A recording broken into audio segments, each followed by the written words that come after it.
السلام عليكم ورحمة الله وبركاته. كن صور جدما godina iluu abbaa booraa aanaa bachootti argama jechuudha. Godina iluu abbaa boor aanaa bachootti argama bakka soor jedhamu. Kunoo bishaan kun duraan jabaa ture jechuudha. Ilaa kun bishaan kun dur gizee guute faradoo ummanni yaabbatee deemu gangalchaa fuudhee deema.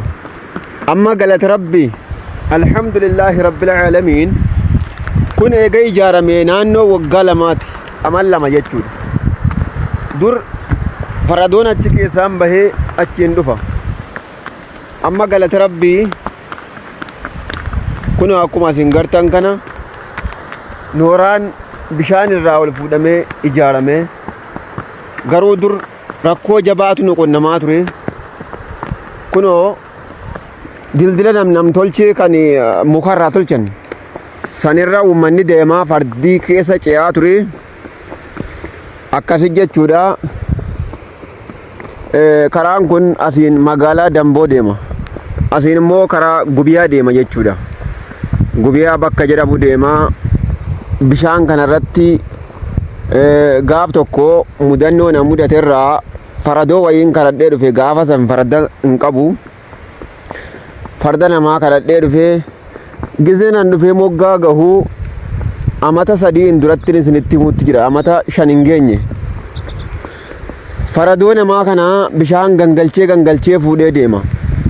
Finyoo itti hidhanii morma isaatti kaayanii harkisanii gama dhaabbatanii harkisu bishaan keessa akka bishaan fuudhee hin deemne. Kanaaf farda ummataa kan bishaan gangalchee fuudhee deemu san wayitan argu farda san ofirra deebise jechuudha. Eegan mana keenyarraa sa'a takka deeme booda jechuudha. Galata rabbii alhamdulillah. Dur bakka san namni farda fe'atee dhufe daqiiqaa 20-30 dhaabbataa ture. Amma galata rabbii daqiiqaa 5 hin ga'u feesisaa irra ba'amuu danda'a. Alhamdulillahi rabbil aalamiin. Kun ni'imaa rabbii keenyaati. Galata rabbii galchuu qabna. Kanaaf naannoo Gubiyaa jedhamutti argamna jechuudha. Hey. Kunoo gaa amma kunoo himaltuu irran jira jechuudha. Himaltuun deemutti jira. Rabbiin nagaan nu haa galchu. Faradoo yaabbannee akkasitti deemna jechuudha. Laal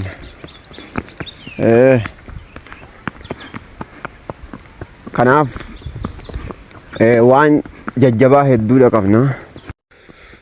La'in shakartum la'aziidannakum. Rabbal aalamiinaan gizee dubbatu yoo rabbi shakkartanii galata rabbii galchitan rabbiin isiniifan dabalaa nuun jedha. La'in shakartum yoo rabbiin galata galfattan la'aziidannakum isiniifin dabalaa jedha jechuudha. Wala'in kafartum yoo natti kafartan inna cadaabii la shadiid. Inna cadaabii la shadiid, azaabni kiyya jabaadhaa jedha jechuudha. Kanaaf namni ni'imaa rabbiin isaaf hin kennine irratti xiqqoo fi guddoo waan rabbiin isaaf kenne irratti namni galata rabbiif hin galchine rabbiin azaaba naquudhaaf ta'a jechuudha. Kanaaf waa hunda irratti waan rabbiin nu kenne irratti alhamdulillahi rabbil aalamiin jechuudha. Egaa daawwattoota keenya warreen chaanala kanaaf haaraa taatan sabskiraayib nu godhaa. Viidiyoo kana immoo لايك كومنت نوغدا اسنين جنة. السلام عليكم ورحمة الله وبركاته.